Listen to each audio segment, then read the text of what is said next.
One video came out recently, and I'd like Abubakar Yusuf to react to this video where the former governor of Kano State, as a matter of fact, two former governors, their rivalry, their differences, still continues unabated.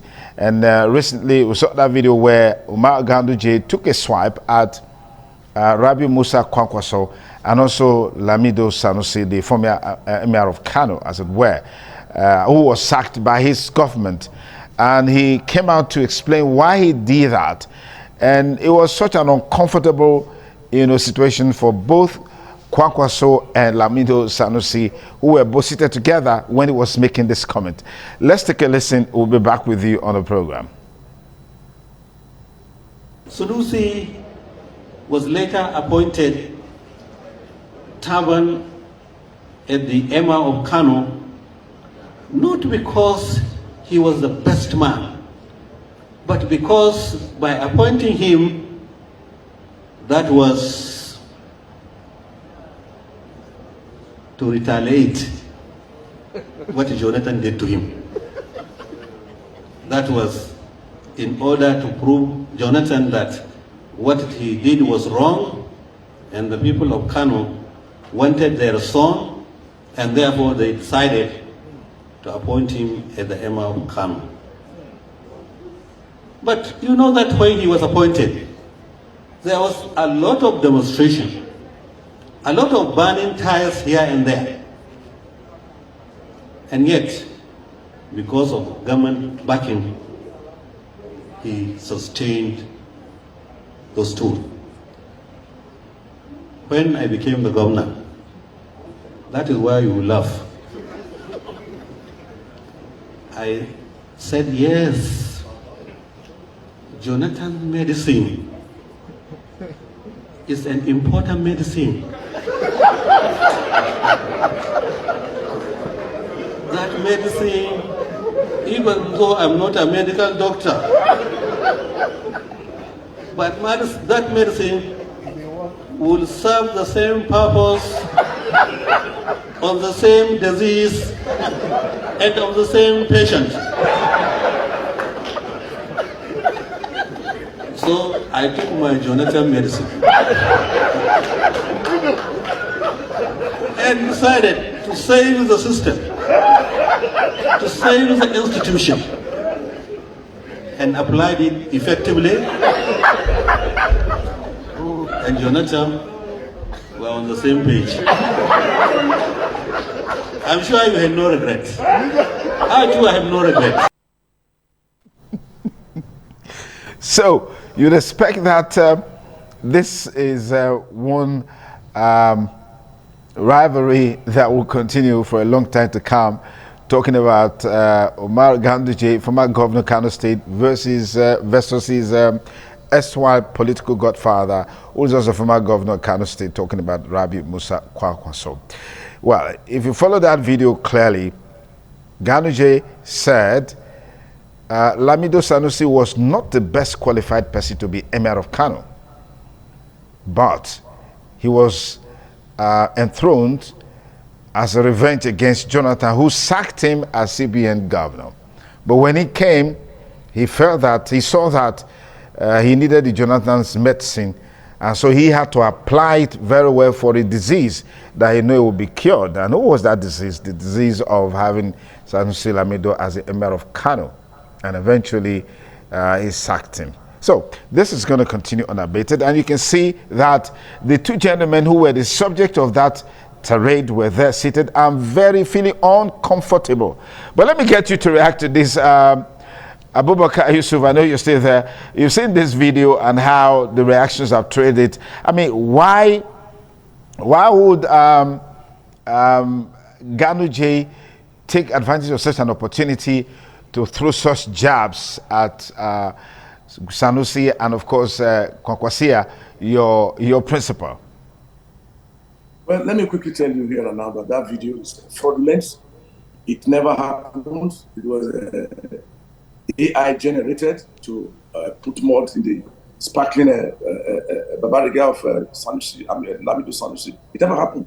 There was no occasion whatsoever. Check all the platforms where where Dr. Abdullah Ganduje will be speaking, then my leader, Dr. Musa Rabi Kwankwaso, and Samido, Lamido Sanusi will be at the backstage. So generated by the same evil past, to the evil past that refused to quit the scene, who want to dominate the president and usurp the future. And again, these were two occasions, separate occasions. I'm sure the first was taken when Ganduje was trained judge, and Dr. Musa Rabi Kwankwaso would have been there. Dr. Musa Rabi Kwankwaso remains the mentor, and Ganduje is his mentee. He will not be able to dilate through judge Dr. Musa Rabi Kwankwaso like that. It never happened. It was brought about. It was that those videos were put together to extol the virtue of Ganduje, which he does not have. Don't forget that Dr. Ganduje just came back from hospital treatment by the president, Tinubu. He was so devastated and was taken out. So this occasion never happened. It was meant to further his own nest and to put him on the pedestal of importance. Then back to the issue of Sanusi, Lamido Sanusi. Who was the better person that they were going to put forward as the Emir of the Kano? I guess nobody. And why did he leave? He left because he felt that Jonathan government, they were putting hands in the treasury.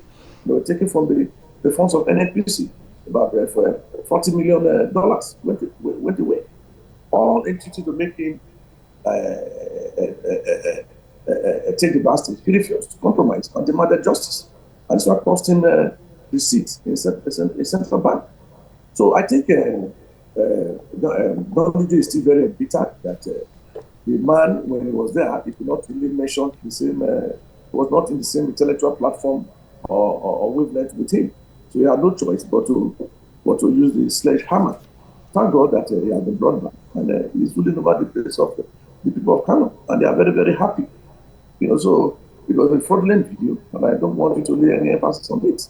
We are still very, very comfortable with Lamido Sanusi, and it's taking Kano to higher heights.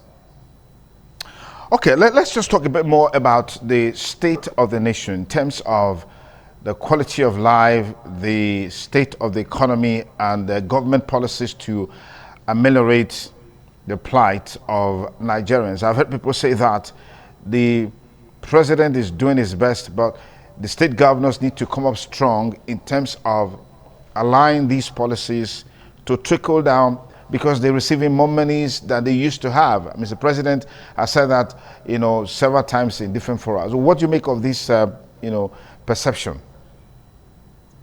We are in dire straits. We are living in perilous times.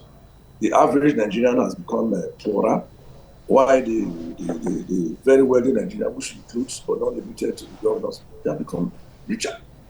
The money that is accruing from the removal of petroleum subsidy has gone into the pocket of the governors and the so-called big men. It's not trickling down. That's what we are saying. The hunger in the land is very, very, very tempestuous for tempest. And except there's an intervention. I'm sorry to say that probably will not be able to this poor man will not be able to live to 2027. But don't forget that the poor, the very, very poor, the Talakawas, the poverty, the poor, poorest of the poor, they are our main constituency. And we are carrying a lot of load. That is why you have not been able to see us in the public domain. But we are trying to ensure that the poor does not take the backstage. So we employ the government of the day as a worthy and a most viable position to ensure that the poor, they are given a pride of place, so that they don't kill them before 2027. That's why my leader, Dr. Musa Rabi Kwankwaso, is always campaigning for the rehabilitation of the poor, out of school children, and what have you. So it's unfortunate that we are in this type of dialogue. While we are suffering and asking for succor, the people are becoming very, very, the leaders are becoming very, very poor. Sorry, they are becoming very, very rich. How else can you justify a governor that has more than 20 SUV in his convoy, and one is passing, the people will be clapping and hailing? So, well, be that as it may, we are looking forward to 2027, where we are ready to change the status quo. And as it stands, I must tell you that we have thrown Dr. Musa's Kwankwaso's camp into the ring, and then we're waiting for the whistle. If we win, he'll be the statesman that he has always been. If he does not, he'll be the sportsman that he has always been. How is that even possible? How is that even possible? Because we have seen some of the alignments and realignments politically in the build up to 2027. He hasn't even shown any interest or direction as to where he's going, leaving his followers like you in limbo. I mean, we saw the emergence of ADC and the fanfare that it created. We saw all the movements and all of that. That seems to be the biggest and perhaps the strongest, alignment and convergence that we've seen in the build up to 2027. The NNPP seems to be a loner in this whole conversation, in these two structures building up to 2027. You see, we have a magic and we have a surprise for those who are doubting us. Kano State, if I may tell you, because we have been told not to let out our winning tickets. Kano State has about 8 million registered voters. And everywhere we decide to go, when I say we are going into the ring, it doesn't mean that we are going alone. In fact, if you have less than a month or less than 6 months to the election, you can always form an alliance. And whosoever will back with our 8 million votes is going to come out successful. And if we pull out 8 million votes from you, you are going to be in limbo. So I will tell you not to say Hosanna here, just watch us. When we are moving slowly, doesn't mean that we don't know what we are doing. For when the tiger threats something, it doesn't mean that the tiger is afraid. We have been tactful, we are going to be consistent in our demand, and we are going to be hearing the same. The mere fact that we have not been able to tell the world what we are going to do does not mean that we don't have a direction. We are just watching with rapt attention. Barrister Abubakar, isn't this delusional? I mean, when you know there's a saying that a tree can't make a forest. From this analysis that you're giving, looking at the political structure, political permutation in the country right now in the build-up to 2027. You are trying to undermine the voting masses of Kano, which is about 8 million. We are having the kids. Kano is just one state in a state of 36 states, including the FCT. Yes. Whosoever, if we withdraw that support from whosoever is touting himself as the winner of 2027, we discover that person will be a loser. We have 8 million we are controlling. Don't forget that only last week, even the president, when he was congratulating Dr. Musa Kwankwaso, he said, behold, Aminu Kano's a successor. He has able to identify us as a worthy partner, not only himself, all the parties. So we are not in a hurry. When I say we are going to win, it does not mean that we are no longer entering into an alliance, but we are keeping our cards to our chest. And by the time we are going to release it, I tell you something, you are going to marvel, and it's going to make the difference in determining who becomes the real occupants of Aso. We say this and we mean it. Studio line will be open so you can call and also contribute to the discussion on the program Politics Today on independent television and radio. Tell us your name, where you're calling from, and let's have your contributions. The studio number will be there shortly, so you can also call and be part of it. Please endeavor to make your contribution as brief as possible so you can give others the opportunity to contribute to the conversation. 08077770300. That's the studio number. We'll get that on course in just a moment. Please stay with us to Politics Today on independent television and radio. Of course, we're back now to attend to your contributions to the program Politics Today on independent television and radio. Tell us your name and where you're calling from, and then go ahead with your contribution. 08077770300. 08077770300. That's our studio number. Dial the number right now and let's get your contribution to the conversation. Of course, I know There is a bit of a technical challenge with the network, which of course has been very crazy in recent times. But let's hope that we can put the course through and be part of the conversation this lovely Saturday morning. We'll have our first caller on the show. Hello, caller. Good morning. What's your name and where are you calling from? Good morning, Sanusi. Good morning. Good morning, sir. Good morning. I'm Mr. Emir Sanusi from Dubai. All right, Mr. Himari, please go ahead. I'm just tired because the problem we are in Nigeria for many years. Because I'm an elderly man. I'm just surprised where Nigeria is like this. That's why I'm young. Nigeria is not like this. I don't know where we live, where we mistake for this situation Nigeria be today. You don't know who's who, you don't know who's come from, you don't know what to report matter to. Everybody everywhere, you don't know what is happening. So I don't know what is happening for Nigeria. If Nigeria mistake or somebody's we offend somebody, make it forgive Nigeria. Because where we are going, where we come from. So if just Nigeria don't divide into three. Thank you very much, Senator. All right, thank you, Yemari. Thank you for your call, our first caller on the show. Thank you. Okay, 08077770300. That's the studio number. Dial it right now, right away, and let's get your take on all our conversations so far on the program. 08077770300. Hello, caller. Good morning. What's your name and where are you calling from? You're live on Politics Today. Good morning. Morning, Kwankwaso. Good morning. What's your name, sir? Sonny Gadusa is my name. Sonny Gadusa, please go ahead. Thank you very much, sir. Unfortunately, today's program was not too good at all because of technical issue. Yeah.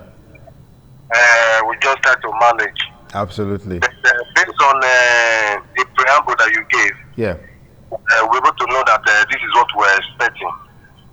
On the area of the service chief, I think I pleaded with you like almost 2 years ago that when you look at the feedback you are getting, they are not good enough. Fire the service chiefs. The one that you are reappointing will learn. If they don't meet the responsibility of Nigerians, fire them again. So whether there was a plot, there was an allegation of coup and all that, does not actually matter to Nigerians. You even know that Nigeria will be happy. But sincerely speaking, they have not lived to expectation. So firing them now is already out of time. And I think that the new one that are coming right now should not be business as usual. For Dr. Rabi Kwankwaso, a man who I've always admired, I think he needs to move out of the comfort zone of Kano politics. You need to duplicate what he has already done in Kano State, in all over the state. If you continue to measure on his achievement in Kano State, that shows that during the 2027 election, he can still get over 2 million votes. But that would not be enough to take him to Aso Rock. I think he need to move beyond what he's doing right now, up his game and see how he can move faster. But for Nigerian politicians, I think he should go beyond criticism. Look at the life of Nigeria today. Are they better than we left them in 2015 or 2014? What can we do to make life better? Because without the citizen, you cannot actually be talking about the office of the president or the office of the governor, as the case may be. They need to look beyond their personal or their quest now to take over power to see how they can, on their own, make quota system to bring Nigeria to a better place. Okay. For the issue of Sowore, we said yesterday on one of your programs yesterday that Sowore has been arrested for too many counts to know. I think Nigerian government should see how they can excuse themselves for the issue of Sowore and see how they can look at the message that they have been trying to push across to our leaders. If that is not done, they are more Sowore to be arrested. But I also think that Sowore should know that the president has immunity clause that is covering him. And I think that for you to be able to fight a just cause, you must be careful so that at the end of the day, you will not fall into the trap that has been said. If that is done, I can tell you, politicians will continue to fear him. Good morning, God bless Nigeria. Thank you, Sonny Gadusa. Thank you for those very robust, useful insights you brought to bear on the program. We're still taking calls before we call it a wrap on the show. 08077770300 is our studio number. Good morning, caller. Tell us your name and where you're calling from. Good morning. Good morning, sir. Kwankwaso. Good morning. What's your name and where you're calling from? I'm JV Dennis, calling for Sapler Road. JV Dennis, please go ahead. Yes. You see, Kedi, Chief of Army, Chief Defense Staff, he will not bring another new result. Because if you look at the man that was taken to be the Chief of Army Staff, he has been there from the defense. And security has been devil this nation. Like the other one they removed, Christopher, the other one, who was the Chief of Army Staff before, Christopher Musa. Chief of Defense Staff. The Chief of Army Staff. The man tried in especially Santa Kaduna. That's just the only way that I know that they try very well.